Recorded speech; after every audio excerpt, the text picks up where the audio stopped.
नमस्कार, चर्चा में आप सभी का स्वागत है। अमेरिका के राष्ट्रपति बराक ओबामा इस समय अपनी कमर कस रहे हैं सीरिया में रासायनिक हमले का जवाब देने के लिए।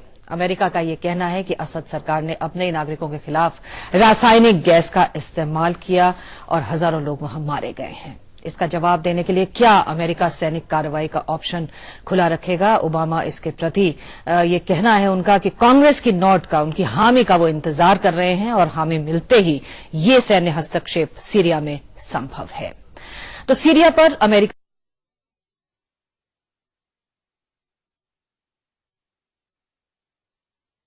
ये सीमित सैन्य कार्रवाई क्या हो सकती है, इसके क्या कुछ परिणाम हो सकते हैं, आज इसी पर हम चर्चा करेंगे। और इस बातचीत में तीन विशिष्ट मेहमान हमारे साथ मौजूद हैं। हमारे साथ मीरा शंकर जी हैं, जो कि अमेरिका में भारत की पूर्व राजदूत रह चुकी हैं। बहुत बहुत स्वागत है मीरा जी आपका। प्रोफेसर गिरजेश पंत जी हमारे साथ हैं, जो कि centre of West Asia studies GNU से आते हैं, आपका स्वागत है। और जावेद नकवी साहब, वरिष्ठ पत्रकार, विदेशी मामलों के जानकार, हमारे साथ हैं। तीनों मेहमानों से हम बातचीत करेंगे, पर इससे पहले आइए जरा नजर डाल लें कि अमेरिका का सीरिया के लिए ये जो संभावित सैन्य हमला हो सकता है अगर, तो इसके क्या कुछ परिणाम होंगे, इस पर एक नजर डाल लें। अमेरिकी राष्ट्रपति बराक ओबामा ने सीरिया पर सैन्य कार्रवाई के लिए अमेरिकी संसद की मंजूरी मांगी है। अमेरिकी विदेश मंत्री जॉन कैरी ने दावा किया है कि सीरिया में बशर अल असद सरकार ने विद्रोहियों पर सारी आक्रमण की आशंका और बढ़ गई है। A very important recent development that in the last 24 hours we have learned through samples that were provided to the United States and that have now been tested from first responders in East Damascus, and hair samples and blood samples have tested positive for signatures of sarin. So this case is building, and this case will build. And I don't believe that my former colleagues in the United States Senate and the House will turn their backs on all of our interests, on the credibility of our country, on the norms with respect to the enforcement of the prohibition against the use of chemical weapons, which has been in place since 1925. जबकि बशर अल असद ने देश पर हमले की आशंका के मद्देनजर कहा है कि सीरिया न सिर्फ अपनी सीमा में बल्कि किसी भी विदेशी आक्रमण का सामना करेगा, बल्कि सीरिया की सेना बाहर जाकर भी हमले का जवाब देगी। रविवार को काहिरा में अरब लीग के विदेश मंत्रियों की बैठक में भी सीरिया संकट के समाधान के लिए आवश्यक कदम उठाने की मांग संयुक्त राष्ट्र और अंतर्राष्ट्रीय कानूनों के अंतर्गत की गई। लेकिन रूस सीरिया संकट के समाधान के लिए किसी भी तरह के बाहरी हमले का विरोध करता आ रहा है। शनिवार को रूस के राष्ट्रपति व्लादिमीर पुतिन ने अमेरिका से रासायनिक हथियारों के इस्तेमाल के सबूत मांगे थे। इसके अतिरिक्त चीन और सीरिया का पड़ोसी देश लेबनान भी सीरिया में किसी भी बाहरी हस्तक्षेप का विरोध कर रहा है। गौरतलब है कि ब्रिटेन के संसद में सीरिया पर सैन्य कार्रवाई से संबंधित प्रस्ताव पहले ही अस्वीकार किया जा चुका है। अब अमेरिका के अलावा फ्रांस ही सीरिया पर सैन्य हमले के पक्ष में है। विशेषज्ञों का मानना है कि अगर अमेरिका सीरिया में सैन्य हस्तक्षेप करता है तो ये उसके लिए किसी भी स्थिति में ठीक नहीं होगा। Bureau report, DG news.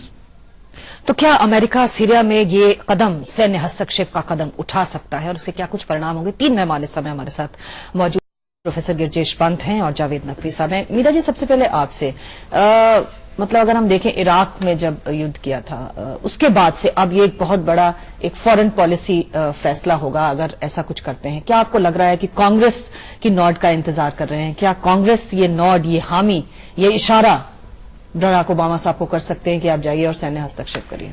ऐसा है कि रासायनिक हथियार का इस्तेमाल करना अंतर्राष्ट्रीय कानून के खिलाफ होगा, पर अभी तक उसका सबूत ठीक तरीके से दुनिया के आगे नहीं आया है। और जो इराक का मामला पहले हो चुका है, जबकि वेपन्स ऑफ मास डिस्ट्रक्शन के बहाने एक इंटरवेंशन किया था, तो उसकी वजह से दुनिया में लोगों को थोड़ा शक भी है कि ये सही है कि नहीं है। इस वजह से जो अंतर्राष्ट्रीय दल जो वहां सीरिया होके आया है, निरीक्षण करके आया है, यूएन के निरीक्षण, यूएन के संयुक्त राष्ट्र के जो दल गए थे, उनकी रिपोर्ट का इंतजार तो जरूर करना चाहिए। नहीं, लेकिन अमेरिकी राष्ट्रपति तो कह रहे हैं कि उनके पास सबूत हैं। जॉन कैरी साहब कह रहे हैं कि हमारे पास कुछ ऐसे कम्युनिकेशन है, हमारे पास पक्के सबूत हैं। कांग्रेस में थोड़ी दिक्कतें भी हो सकती हैं। कह नहीं सकते किस तरह वोट जाएगा, क्योंकि 70% अमेरिकन खुद ही इसके खिलाफ हैं, क्योंकि युद्ध से भी थक गए हैं लोग वहां पे। आर्थिक स्थिति भी इतनी नहीं है, अच्छी है, तो वो सोचते हैं कि अमेरिका को पहले अंदरूनी हालत को ठीक करना चाहिए, उसके बाद दादागिरी बाहर दिखानी चाहिए, आर्थिक स्थिति ठीक करनी चाहिए। ओके, प्रोफेसर साहब, शौक है, अपने इतिहास में उन्होंने कई युद्ध लड़े हैं, तो मतलब एक युद्ध ये भी हो जाए क्या? इस सोच के साथ ओबामा बढ़ेंगे, या जो अपनी एक इमेज उन्होंने बनाई है उसके साथ वो आगे बढ़ना चाहेंगे? एक पहला पॉइंट तो जो स्पष्ट होता है वो ये कि व्यक्ति विशेष या सिस्टम दोनों के बीच में द्वंद्व होता है। इतना स्पष्ट है कि सिस्टम ज्यादा महत्वपूर्ण होता है बनस्पत के व्यक्ति के। ठीक है, व्यक्ति का अपना महत्व होता है, करिश्मा होता है, अपनी जगह सही है। ये जो बात आपने उठाई इससे बिल्कुल स्पष्ट है कि राष्ट्रपति, ये जरूर है कि वो थोड़ा डगमगा रहे हैं, हिचकिचाहट दिखा रहे हैं, लेकिन सिस्टम का प्रभाव, दबाव इतना ज्यादा उनके ऊपर है कि वो चाहे अनचाहे उनको ये स्थिति लेनी पड़ी कि मुझको वहां पे एविडेंस है और हम एविडेंस के आधार पर आक्रमण करेंगे। पर मीरा जी जैसे कह रहे हैं कि 70% अमेरिकी तो चाहते ही नहीं है वॉर, मतलब इराक के बाद वो अपने हाथ जला के पूरी तरह से बैठे हैं, उनको लगता है अपनी अर्थव्यवस्था ठीक कर लें फिर हम जाएं किसी से युद्ध करें। ये बात सिर्फ अमेरिका में नहीं, यूरोप में भी है, ब्रिटेन में भी ये स्थिति है तो कि जो जनमानस कौन दबाव डाल नहीं, अगर मैं अपने विद्यार्थी जीवन की टेक्स्ट बुक देखूं तो एक मिलिट्री इंडस्ट्रियल कॉम्प्लेक्स जैसी चीज कही जाती थी। ये जो चीजें हैं इनको हम आसानी से भुला नहीं सकते, बहुत ही सटल तरीके से ये एक भूमिका, ये एक थ्रेट परसेप्शन क्रिएट करते हैं, थ्रेट को एग्जीक्यूट करने के लिए उनकी, और आर्थिक व्यवस्था में, अमेरिका की आर्थिक व्यवस्था में इनकी बहुत महत्वपूर्ण भूमिका है। तो ये जो, और आपको मालूम है कि इसका बहुत बड़ा बाजार, जो वेपन का सबसे बड़ा बाजार पश्चिम एशिया में ही है, चाहे वो सऊदी अरेबिया हो चाहे वो और देश हो वहां पे। तो ये, और हम जानते हैं कि किस तरह से कतर जैसा देश शस्त्र, बड़े बड़े शस्त्र खरीद करके वहां दे रहा है, रेबल्स को दे रहा है। तो ये इतना स्पष्ट है कि इसके पीछे जो सिस्टम का दबाव है, और इसके साथ साथ यहाँ पे ये भी महत्वपूर्ण होगा हमको याद रखना कि इजराइल की भी एक भूमिका होती है। एक बात और मैं कहना चाहूंगा कि कुछ साल पहले रैंड कॉरपोरेशन ने एक नए मिडिल ईस्ट की परिकल्पना की थी, उस पर उन्होंने एक नए तरीके से नजर आ रहे हैं। ब्रिटेन की संसद ने कह दिया है, प्रस्ताव पास कर दिया है कि वो ऐसे किसी उसमें साथ नहीं देंगे। फ्रांस है जो उनके साथ शायद खड़ा हुआ है, लेकिन अमेरिकी राष्ट्रपति कह रहे हैं कि अगर कोई साथ भी ना हो तब भी वो आगे बढ़ सकते हैं इस मामले में।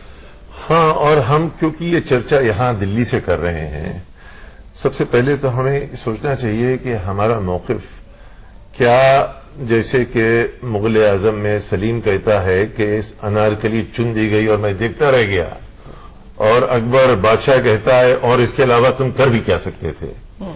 क्या हमारी हालत हिंदुस्तान की वही बेबसी की हो गई है कि हमारा कोई इसमें कोई इनिशिएटिव, कोई लेवरेज, क्योंकि सबसे ज्यादा मार जो पड़ेगी हम जैसे, हमारे जैसे मुल्कों के ऊपर पड़ेगी। जैसा कि 1991 में जब हमने देखा, जब खाड़ी का पहला युद्ध हुआ था, और बदकिस्मती से वही वक्त था जब हमारा एक बहुत बड़ा सपोर्ट सिस्टम जो था, इकोनॉमिक और पॉलिटिकल, वो भी डामाडोल हो गया था। सोवियत यूनियन एक्सपायर हो गया था, खत्म हो गया था उसी वक्त। अब हम बिल्कुल लावारिस एक ऑर्फन की तरह, क्या हमारी हकीकत यही रह गई है? क्योंकि ये एक बहुत बड़ा मुकाम है जहां पे दुनिया में एक पोलराइजेशन होता है। देखिए, चीन, जहां तक बात हो रही है कि किस तरह से आंख में आंख डाल के बात की जा सकती है ट्रेड के हिसाब से, सबसे बड़ा ट्रेडिंग पार्टनर अमेरिका का चीन है, लेकिन चीन ने एक स्टांस ले लिया है सीरिया के ऊपर, एक स्टांस दुनिया में हर गोशे में ले रखा है उसने, लेकिन ट्रेड और जहां पे अपनी पॉलिटिकल हस्ती है वो चल रही है। ऐसा नहीं कि दुश्मनी। ये हमारा मुल्क किस तरह का मुल्क है कि हम बिल्कुल जैसे, और बदकिस्मती इस बात की है कि ये आज की बात नहीं है, एक नया अजीब व गरीब पिटलग्गू मिडिल क्लास हमने पैदा किया है पूरे इकोनॉमिक रिफॉर्म से। यही साबित होता है कि जब जॉर्ज बुश जैसा, इनका जो प्रीडिसेसर था, दुनिया में, अपने मुल्क में इतना अनपॉपुलर था, हिंदुस्तान गांधी के जमाने में उसका क्या होगा? हम इस पर अपनी ये चर्चा को जारी रखेंगे, और संयुक्त राष्ट्र सुरक्षा परिषद का क्या कुछ रोल हो सकता है या नहीं हो सकता है, इस पर भी हम चर्चा करेंगे थोड़े से ब्रेक के बाद। वाले समय में अगर आप इन संस्थाओं को कमजोर करेंगे तो फिर इट्स पावर गेम में कन्वर्ट हो जाएगा कि इसकी आवश्यकता ही होती थी।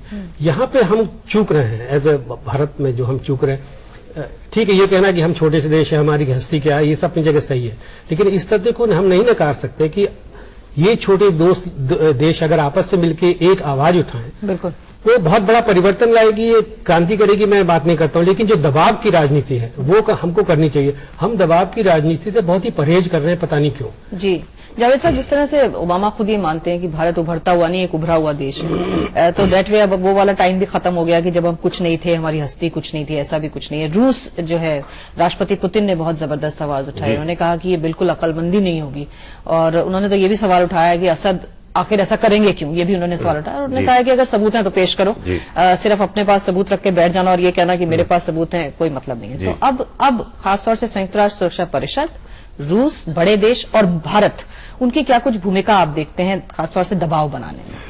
भारत को तो खासतौर से, रूस का तो है ही, रूस का सबसे बड़ा स्टेक है। सीरिया अगर चला जाता है उसके पांव के नीचे से सरक जाएगी जमीन, इसलिए कि मेडिटेरेनियन में और वो कहाँ अपनी कश्तियां खड़ी कर पाएगा, युद्धपोत खड़े कर पाएगा अगर सीरिया सरक गया।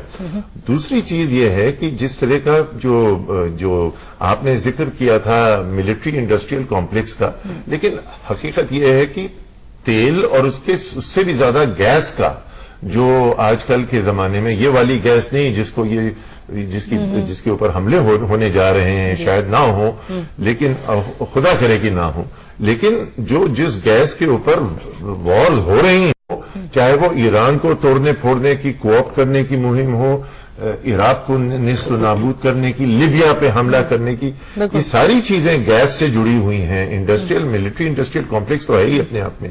लेकिन आपने कहा कि रूस तो आवाज उठा रहा है। हमारे लिए एक और संकट है, वो ये कि यहां से जो इस्लामिक एक्सट्रीमिस्ट जिनको हवा दे रहा है अमेरिका अपने मफाद के लिए, और बहुत ही सिनिकली और डुप्लिसिटसली, वो कौन लोग हैं? वही अलकायदा टाइप लोग हैं जिनसे कह रहा था कि हमें बड़ा जान का खतरा है, और वही लोग हैं जो आखिर में फिर आपकी हेडलाइंस बनते हैं यहां पे, क्योंकि जहनियत तो तकरीबन वही है, उसी तरह का माशरा चाहते हैं ये लोग। तो मैं समझता हूं कि कुछ नहीं तो हमारा मिडिल क्लास जो आतंकवाद के बहुत उससे उसको एलर्जी है और खौफ महसूस करता है, उस हवाले से ही कम से कम आ जाए मैदान में कि भाई ये जो आप लोग कर रहे हैं, कम से कम ये सीरिया का जो भी डिक्टेटर है या जो भी प्रेसिडेंट है, कम से कम उन ताकतों से तो लड़ रहा है, सेक्युलरिज्म को रिप्रेजेंट कर रहा है। हम खामोश इस तरह से बैठे हुए हैं जिससे समझ ही में नहीं आ रहा है क्या हो रहा है। जी मीरा जी, एक बात और, ये जो अरब लीग के अभी विदेश मंत्री मिले थे, उन्होंने भी एक प्रस्ताव पारित किया है, लेकिन क्या आप मानती हैं वो भी एक तरह से डिवाइडेड ही है? क्योंकि उनका ये कहना है कि आप सबक सिखाइए, लेकिन सबक सिखाने का मतलब ये नहीं है कि आप उनसे भिड़ जाइए, लड़ जाइए, वहां सैन्य हस्तक्षेप करिए। तो आप अरब लीग के इस स्टैंस को कैसे देखते हैं? अरब लीग में भी दरारें हैं, मतलब डिविजन्स हैं।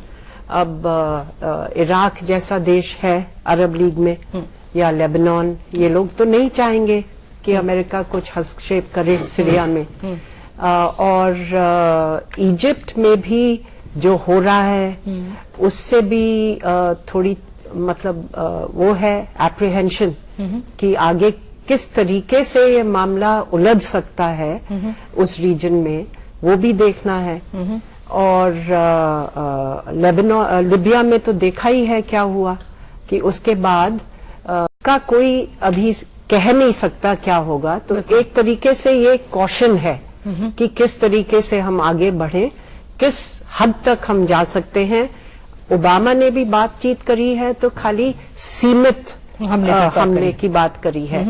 असली तो चाहिए, असल में तो चाहिए कि वहां पे राजनीतिक बातचीत से सुझाव निकले, जिसमें जितने लोग हैं सीरिया में सबका एक स्टेक बने, जो भी स्टेक होल्डर्स हैं उन